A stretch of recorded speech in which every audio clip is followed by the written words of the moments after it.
So I had one of those weird YouTube light bulb moments the other day, and I've been testing this thing ever since because I think I accidentally figured out something about the YouTube algorithm that explains one of the biggest questions new and even seasoned creators always have.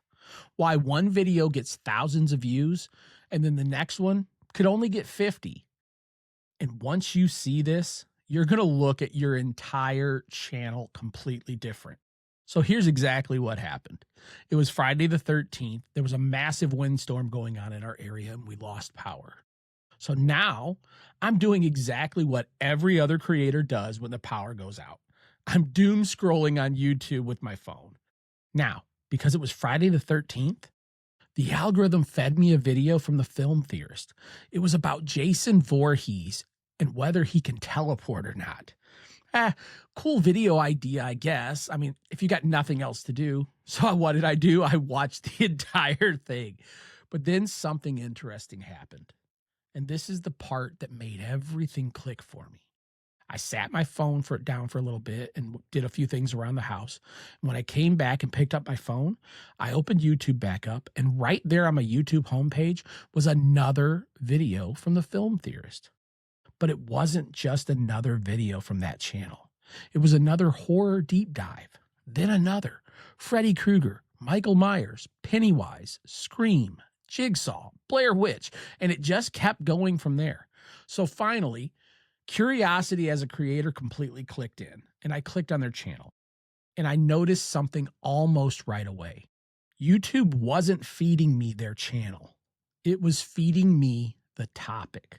They've got over 13 million subscribers, 675 videos, and not just on horror, on everything from Disney, kids shows, cartoons, and all kinds of stuff. Most that I would never watch in a million years. But YouTube didn't show me any of that stuff until I clicked on their channel. It kept me inside of that horror rabbit hole. And that's when it hit me. Most creators think the algorithm follows the channel. It doesn't follow the channel the way that you think it does. The algorithm follows the viewer's behavior.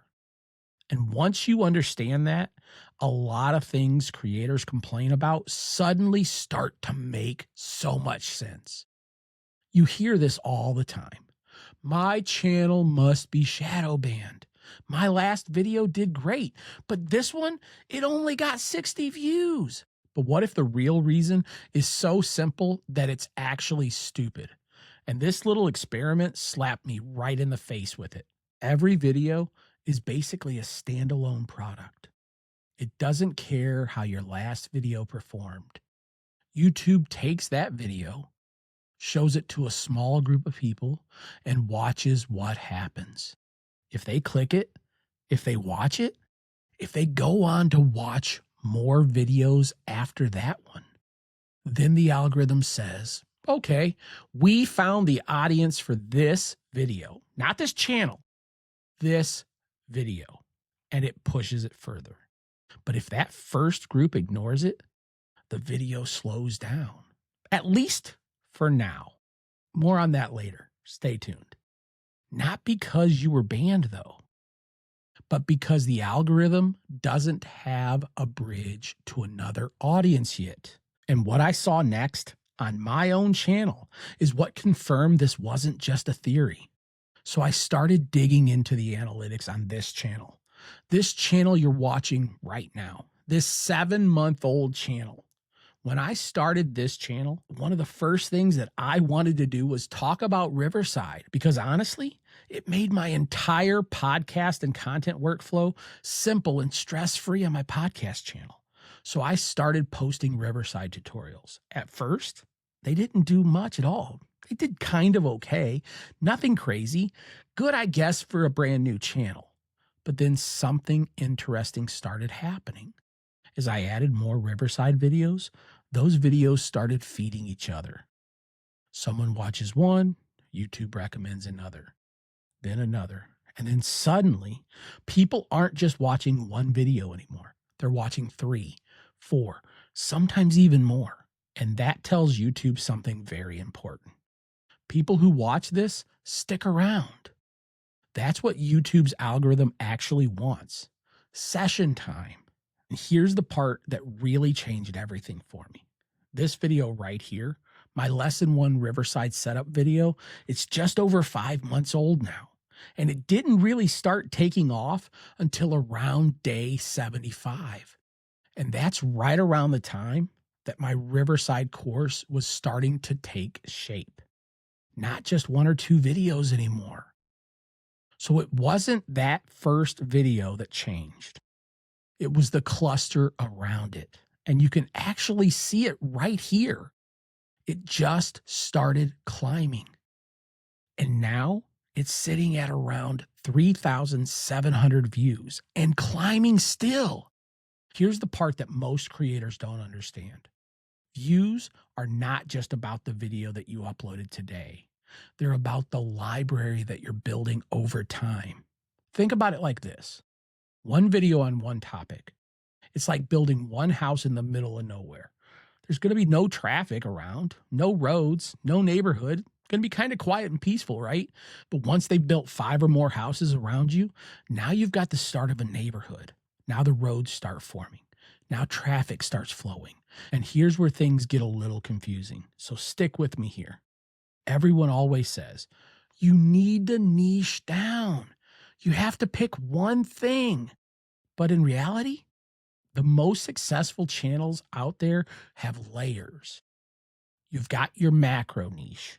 That's your big picture. For film theorists, it's breaking down theories in movies and TV shows. For me, this channel right here, my second channel, it's helping creators and entrepreneurs build content without burning themselves out. That's the big umbrella, right? The big macro niche. But inside of that, you've got micro niches, Riverside tutorials, YouTube growth strategies, creator gear, tools, all the things that help someone actually do this without stress or burnout. Those are the neighborhoods. And each one becomes a topic cluster. Just like that horror cluster that got me sucked into that film theorist channel that started this entire video in the beginning. Now let's look at this because here's where creators really get frustrated. I'll use me for an example. If someone knows me for Riverside tutorials, and now I'm going to post this video, right? All about the YouTube strategy and algorithm. My Riverside audience probably won't click on it. They might because it is about YouTube and growth, but chances are they're not going to click on it, which is going to drop my CTR, which is going to tell the algorithm, even my audience doesn't want to watch this video. So the video is going to slow down or even completely stop. Not because it's bad, but because YouTube doesn't know who to send it to yet. And that's why I said earlier, at least for now. Because if you keep building videos around the same topic, different little clusters of the same topics, but different topics for each cluster, now you're building a second neighborhood. And eventually, those videos start feeding each other too. The smartest thing that you can do when you're expanding your channel is build bridges between your topics. And I'll show you the easiest way to do that in just 1 second.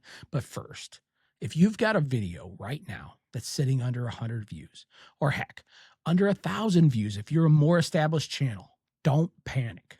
Don't delete it. Ask yourself one question. Have I built the cluster around it yet? Because one video doesn't build traffic. A library does. And after spending the last few days really looking into this, everything started to make sense. Your channel isn't just uploading individual videos. You're building neighborhoods. And the algorithm's job? It's simply to figure out which viewers belong in which neighborhood. So if you've ever felt like your channel was broken, or the algorithm was working against you, we've all been there. It's probably not. You just haven't built enough roads yet. Now, I'm curious. What topic cluster is actually growing your channel the most right now? Think about that and then drop it in the comments. And remember that cluster bridge that I told you I'd show you just a little bit ago? Well, here it is. If you want to see the Riverside videos that helped me build my very first cluster, check out the course right here. And as always, stay healthy, stay balanced, and keep driving forward. I'll see you next time.